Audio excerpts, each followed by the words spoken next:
सबसे पहले मैं रामकृपाल जी का रुख कर रहा हूं। रामकृपाल जी, जो इंटरनल रिपोर्ट में बात प्रारंभिक तौर पर सामने आई है, जिसका जिक्र अभी मैंने रिपोर्ट में भी किया और मैंने दर्शकों को भी सुनवाया, यूपी में ये बड़ा सेटबैक है और प्रारंभिक रिपोर्ट की वजह यही आ रही है कि आपने जो क्षेत्रीय मुद्दे थे या फिर जो लोकल फील थी उसको आप ग्रास्प नहीं कर पाया, उसको नजरअंदाज की, जिसकी वजह से ये बड़ा सेटबैक हुआ। रामकृपाल जी।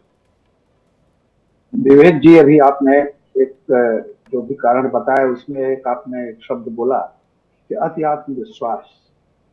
क्या होता है कि जो चीज हम लोगों को पहले पता चल गई थी, करीब करीब आखिरी पूर्व का जब चुनाव हो रहा था पूर्वांचल का, तब हमें अंदाज हो गया था और बिल्कुल कंफर्म हो गया था कि बीजेपी के जो अब तक 2014 से 14, 17, 19 और 22 में जो तबका बीजेपी से इंटैक्ट था, यानी ओबीसी और बहुत हद तक दलित का एक हिस्सा, वो इस बार खिसक रहा है। और खिसकने का कारण जो हम लोगों को पता था, बिल्कुल सिर्फ दो बातें थी।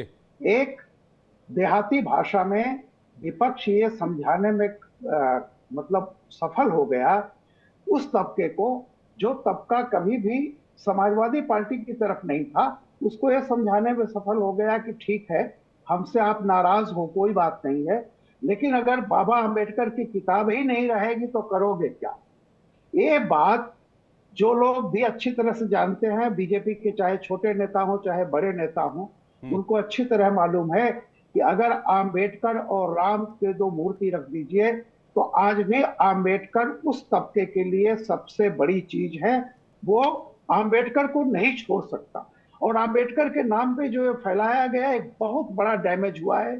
जो वोटर लगातार आपके साथ रहा है, 19 के पहले तो राशन भी नहीं था, 19 में आपको टिकट दिया, उसके बाद उसको राशन भी मिला, फिर भी आपसे अलग चला गया। और उसका कारण यह था कि जो झूठ फैलाया गया, उस झूठ की पुष्टि बीजेपी के खुद 6 सांसदों ने यह बोलकर कर दी कि हमको 400 इसलिए चाहिए कि हम संविधान बदलने वाले हैं। तो ये एक बेसिक बात को ये लोग नहीं समझ पाए, पहली चीज तो ये। दूसरी बात, अति उत्साह में ये नहीं जानते हैं कि सामाजिक समीकरण थोड़े से बदल रहे थे। इस बार ये फाइट मल्टी कार्नर नहीं थी, इस बार सीधे सीधे राइट वर्सेस लेफ्ट हो गया था। मायावती किनारे चली गई थी। और मैं हमेशा कहता हूं कि जब भी इस देश में राइट वर्सेस लेफ्ट डायरेक्ट होगा, बीजेपी के लिए मुश्किलें होंगी, अभी हुई हैं, आगे भी होंगी। आप देखिए, बीजेपी का वोट परसेंट कम नहीं ज्यादा हुआ है, लेकिन बिल्कुल डायरेक्ट फाइट होने से, बाइपोलर होने से ये नतीजे रिजल्ट आए हैं। जी ठीक है, रामकृपाल जी आपके पास आऊंगा। आपने कहा कि विपक्ष ने गलत नैरेटिव फैलाया कि बाबा जी की किताब यानी कि संविधान को बदल दिया जाएगा। मैं इस पर हमारे साथ इस वक्त योगेश मिश्रा भी जुड़ गए, वरिष्ठ पत्रकार, आपका भी स्वागत है सर, और नवल खान जी भी हमारे साथ जुड़े हुए हैं। मैं इस पर कांग्रेस पार्टी की तरफ जा रहा हूं। कांग्रेस पार्टी से हमारे साथ प्रियंका जी जुड़ी हुई है। प्रियंका जी, क्या विपक्ष ने वाकई भ्रम की स्थिति पैदा की कि भाई संविधान बदल दिया जाएगा, इसलिए जो है वो यूपी में इतना बड़ा नुकसान हुआ, या ओवरऑल एनडीए को बड़ा नुकसान हुआ, या बीजेपी को बड़ा नुकसान हुआ? प्रियंका जी। देखिए विवेक जी, सबसे पहले तो मैं ये कहना चाहूंगी कि ये विपक्ष ने नहीं फैलाया। ये खुद अभी यहाँ पर जो पत्रकार महोदय बैठे हैं वो कह रहे थे कि यहाँ पर कि ये फैलाया किसने, ये इनके खुद के नेताओं ने फैलाया। और उसमें मेरठ के भी नेता थे और फैजाबाद के भी नेता थे उनके। तो हकीकत ये कि 400 पार का नारा जिन्होंने ये कहा कि संविधान बदलने के लिए लगाया जा रहा है, क्या उनके खिलाफ भारतीय जनता पार्टी ने अभी तक कोई कार्रवाई की? और अगर नहीं की तो इसका मतलब है कि भारतीय जनता पार्टी की मंशा यही थी। दूसरी चीज मैं ये कहना चाहूंगी कि हार की अगर समीक्षा की होगी तो अहंकार की भी समीक्षा करनी होगी, क्योंकि भारतीय जनता पार्टी का एक एक नेता, एक एक कार्यकर्ता अहंकार में डूबा हुआ था, जिस अहंकार को इस बार देश की जनता ने नकार दिया, उत्तर प्रदेश की जनता ने नकार दिया।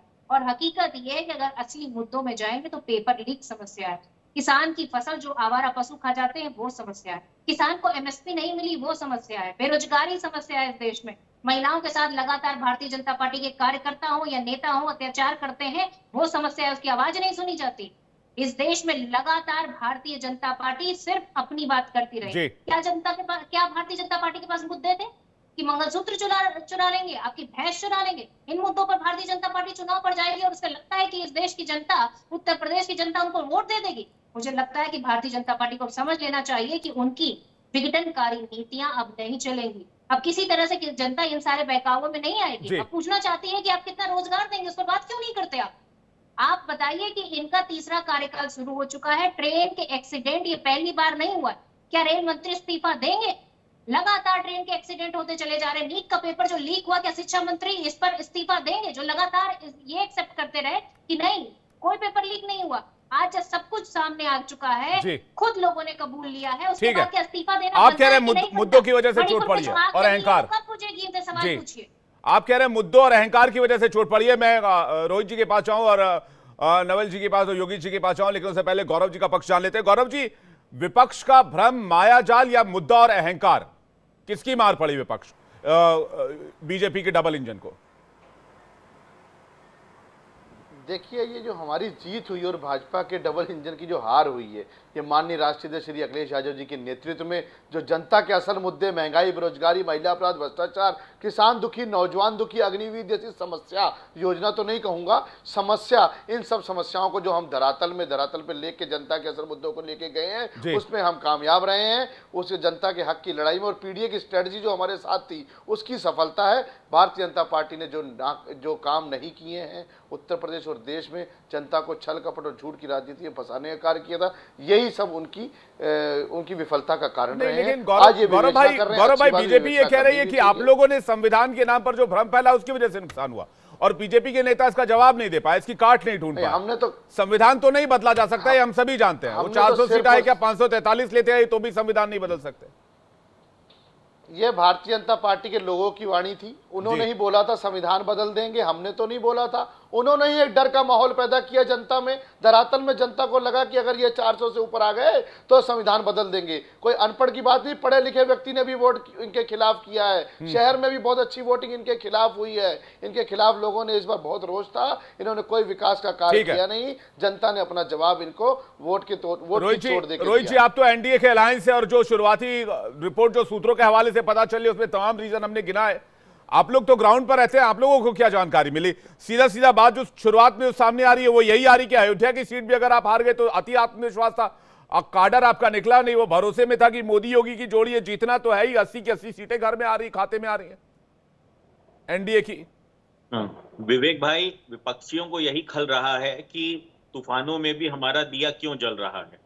अभी मैं समाजवादी पार्टी के प्रवक्ता को सुन रहा था तो मुझे लगता है फिर इनके यहाँ तो समीक्षा होगी नहीं कि भाई क्या हुआ चुनाव में, ना कांग्रेस में समीक्षा होगी कि क्या हुआ चुनाव में, क्योंकि ये लोग तो जीत गए ना, बता रहे हैं ये लोग जीत के आए हैं, तो सरकार नहीं बना पाए। खैर कोई बात नहीं, हो सकता है विपक्ष में रहने के लिए चुनाव लड़ा हो इन्होंने, तो ये विपक्ष में हैं और खुश हैं। सबसे अच्छी बात ये है कि विपक्ष में रह के भी खुश हैं। दूसरी बात ये है विवेक भाई, ये एक नैरेटिव सेट किया जा रहा है कि उत्तर प्रदेश के अंदर विपक्ष जीत गया और एनडीए हार गया। आप मुझे ये बताइए कि क्या हर बार आदमी सेंचुरी ही बनाएगा तभी आप उसको मानेंगे कि उसने परफॉर्म किया? भाई 2019 में कहीं ना कहीं एनडीए ने आउट परफॉर्म किया था, इसमें कोई शक नहीं है। वो 62 सीटें जीत के आया था, परंतु इस बार भी एनडीए 36 सीटें जीत के आया है। 36 सीट, 80 सीटों में से अगर 36 सीटें आप जीत के आ रहे हो, ऑलमोस्ट 48% सीट आप जीत के आ रहे हो, उसको आप हार कह रहे हो।